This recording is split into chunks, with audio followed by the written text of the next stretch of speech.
నిన్ను పాడే సమయం, మంచి సమయం.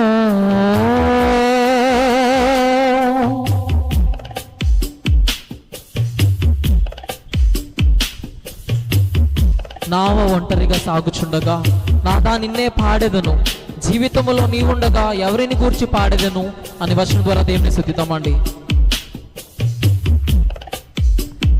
నావా ఒంటరిగా సాగుచుండగా నాదా నిన్నే పాడెదను, జీవితములో నీవుండగా ఎవరిని గూర్చి పాడెదను.